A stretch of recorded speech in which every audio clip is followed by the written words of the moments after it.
Hello and welcome once again to Ignite Your Impact. My name is Jen Rhodes. I am sitting next to my husband, Matt. On take 3. 4. I was telling her, I don't know what happened. We were in like a episode like 176, the first 125. We just rolled. And then it seems like the last few, we've had to take multiple takes to get started. But you might hear Mr. Sullivan outside. We are going to keep going. Yeah, we think we got him quieted down. So. I think so. His whimpers are just heartbreaking. Yeah. Him so little and so cute. He's like, Mommy, hug me. No, we're going to do this. We're very excited. Yeah. Go. So this episode's a big one. And I will tell you that I'm so glad that I have Jen as my co-host, because when we put this together, it can kind of have a little bit of a heavier feel. And I know she'll keep it light for us today. But that's just her personality. I'm sitting here staring at the gum on my computer. So this episode came from 3 things really shaped it and brought it together. There were 2 things that Jen and I were thinking a lot about, and then a third one hit. You know, the first one is really exciting. Jen and I are about to celebrate 19 years of gym ownership. And when we started talking about that, something hit me really, really hard. And I shared it with her, and she agreed. We don't feel like we've lived 19 years in gym business. It feels like we've lived 1,000 lives in that 19 years. You know, we've made fortunes. We've lost fortunes. We've had moments that we were incredibly proud of. And then there's been moments where something that a member or a client said that really hurt us more than it should have. It's just been a roller coaster. Autobiographical. And then something we realized, this is the second one that started shaping this we've been talking about. My parents are getting ready to celebrate 50 years in the grocery business. My dad started it. This isn't like handed down generation. He's been in the grocery business for 50 years. And that perspective kind of changed how we saw the 19 years we were in the gym business. Mm-hmm. And we've just been talking about this back and forth this last week or so, haven't we? Mm-hmm. Yeah. And then we happened to have a conference call with a guy, a friend of ours, on something. And then I saw on a social media something he posted, and it really it said, hey, we need to do a podcast around this, because his post was, forgive yourself for not knowing earlier what only time could teach. Man. That's a big one. Yeah. I know. The minute you told me that, I was like, yep. Now, before we go any further, this podcast today is not about owning a gym. It's cool if you do. We're not going to talk about that. You don't need a business. You don't need investments. You don't need employees for this to apply. If you have ever committed to something long enough for it to test you, this is for you. Have you been working a while at getting the body that you've always wanted, that exudes confidence? Have you been working in some way on your finances for a long time? Maybe you do own a business. Maybe you're saving for retirement. Have you been in a relationship for a while? You know 3 of the major things that we talk about on the podcast, right? Fitness, finance. We'll just call it freaky time. No. Relationships, but there's no F word for that. Family? Anyway, if your answer is yes to any or all of these questions, today's episode is going to be a great one for you. If,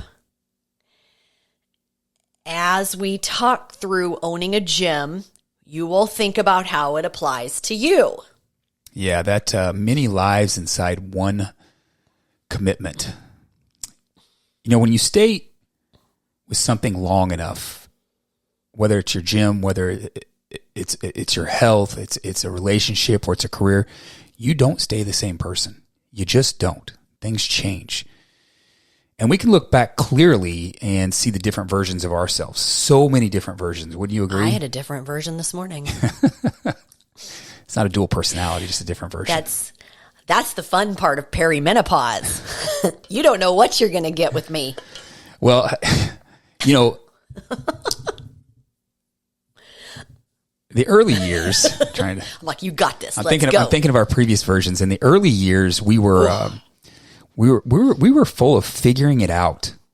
and again, you got to relate this back to whatever your situation is, but we were full of figuring it out. And I mean figuring out everything. What a gentle way of saying naive.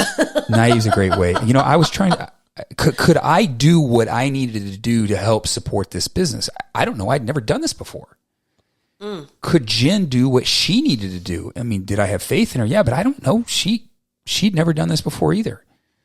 And on the outside, I'm sorry. I'm just thinking like you had me doing bookkeeping. Yeah, I know. Like what were we thinking? I figured it out. You did. But sometimes when you have no money. It's a great, that's fair, great lessons for me to learn. But I look back and I go, what the fuck were we thinking? Yeah. Me doing the books. I understand bookkeeping now. Yeah. All right, keep going. No, you're right. Like, could we both be what we needed to be to advance this business? And sometimes we had to step into roles that we were not ready for, as Jen just said. Yeah. What's a profit and loss statement? Yeah. In those early years, I think we kind of looked like trailblazers. There were no gyms that were owned by individuals, unless they were gigantic, organizations. There wasn't anyone our age doing what we were doing. It felt pretty incredible. And this was what, 9 years before CrossFit? Yeah. That's a long time ago. Like you think about the studios you know of now, but there were no small time players ever. I remember talking to some legislators with the state of Kansas and they're like, how are you going to figure this insurance thing out for a 24/7 gym? Yep. You remember that? Oh yeah. Right? Like there was nothing like what we do. Yeah. So it was pretty crazy, but on the inside, it was scary. I mean, that leads into, trying to figure out insurance. We had no idea what we were doing or what to do. Then the season where we started to figure things out and we started chasing things, it felt incredible. Every day was a different scenario, a different challenge, but we were 100% up for it. We had some good systems. Things were going well. We had momentum. Things were exciting. And then there were years that almost broke us.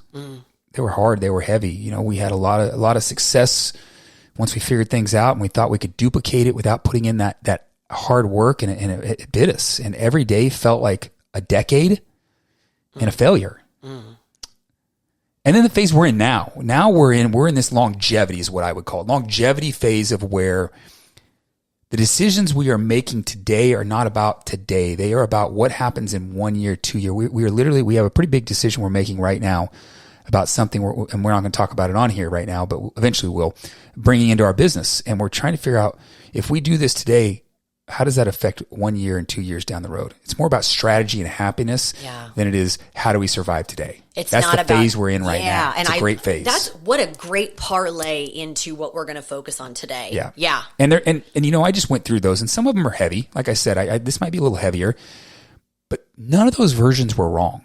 They were all necessary. As painful as it was. So whatever you're going through right now, realize that the version you're in right now, it's not wrong. It may be necessary. If you're frustrated because you don't feel like that same person that you were a few years ago, that's not failure. That's growth. Yeah. Yeah. Okay. I want to switch gears. Okay. I want to switch gears, Captain Serious. No, I want to talk about the highs that no one warned you about. You expect to win. When you take a chance, you expect to win. I know our high performers listening will feel this. People talk a lot about the struggle, right? We all know that, to get something great, you've got to challenge yourself, right? What they don't talk about are the extreme highs that come with their own pressure. For us, success brought expectations, a lot of awards, being put on a pedestal, feeling like we couldn't mess up. Yeah, that's a big one. That's a big one. Feeling responsible for other people's outcomes. Yep. I mean, major responsibility. There were seasons where being the strong ones felt really heavy. And if you've ever felt like you've had to keep it together for everyone else, that weight counts too. It's how I built my legs, right? Carrying the expectations of others. No, I'm kidding. Then there were lows that tested our identity. right? There were moments that tested whether we were really built for this. And holy Christ, the lows were low. Moments where money was lost. Confidence was hit and or destroyed. Comments from people we helped cut deeper than they should have. Wow, that hits. We questioned whether continuing was worth it. Daily. Do you remember that? Yep. That was a solid 3 years of, I don't know if I can keep doing this. Daily. Those moments didn't just test our business, they tested who we were. Here's something practical we learned the hard way. Don't make permanent decisions on temporary emotions. I want to circle back on if we make this decision and or announcement. It is hopefully not coming, the decision is not coming from a reactionary space, but once we announce it, it'll be like, oh, that's why. Yeah. We're really trying to take our time with this and get it right.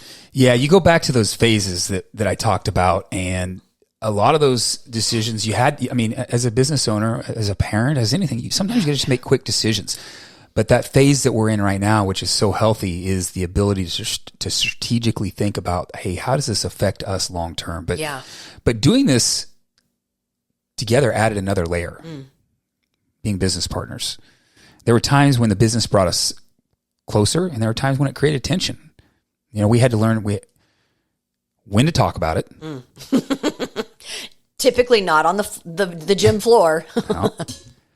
When to protect each other from it too, the business. Literally. You do that for me right now.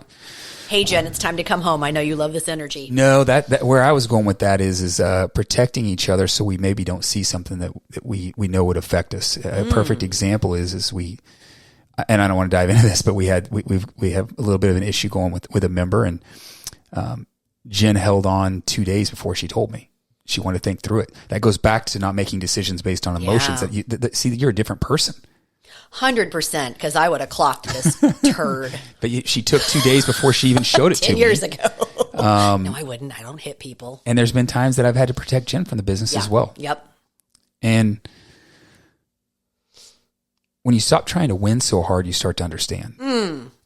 Some of our hardest conversations, let me go back to that before I say this next thing. When you stop trying to win so hard and start trying to understand. Because some of our toughest conversations weren't about the operations of the business or the money. They were about how that other person felt. And I think every single listener can apply this to the friendships or the families or the relationships that they have. And they can see where this would affect them.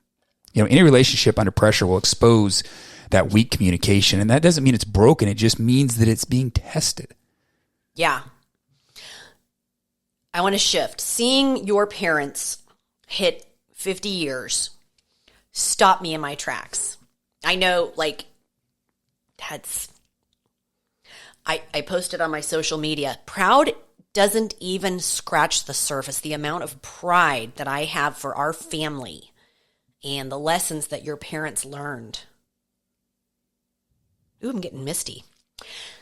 It made 19 years feel long and short at the same time. Like, I think about when we opened, I had Cannon on my hip and Callie, jumping at me for snacks and just trying to explain this thing that nobody knew what we were doing.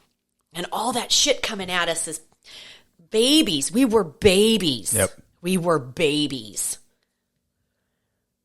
See, your parents didn't build their legacy by chasing trends.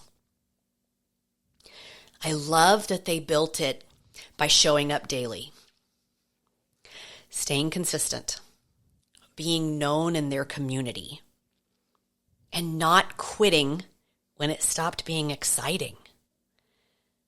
Like, this changed our definition of success, right? Success isn't about peaks. It's about staying.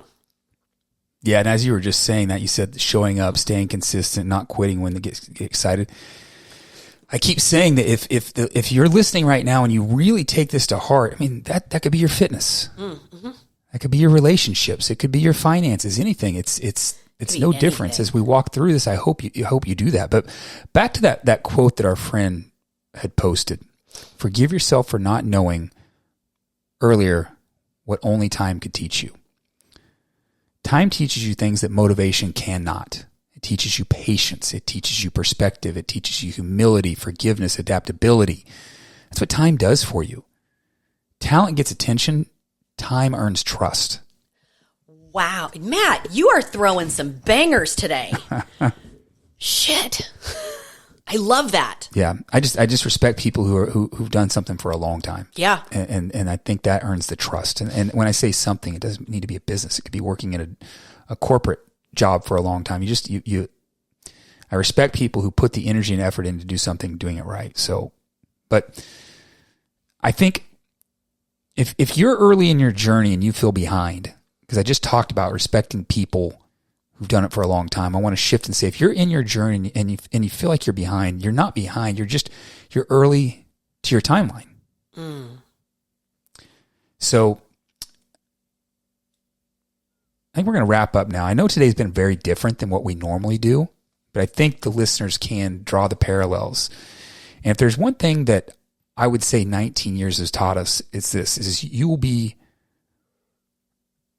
will have to reinvent yourself many times. And that's not quitting. Fortunes come and go. Confidence comes and goes. Even that motivation comes and goes. But what sticks and what stays is your character. What stays is consistency. What stays is just choosing to show up. Mm. Yeah. So, pardon me. Here's a question I want to leave with you this week.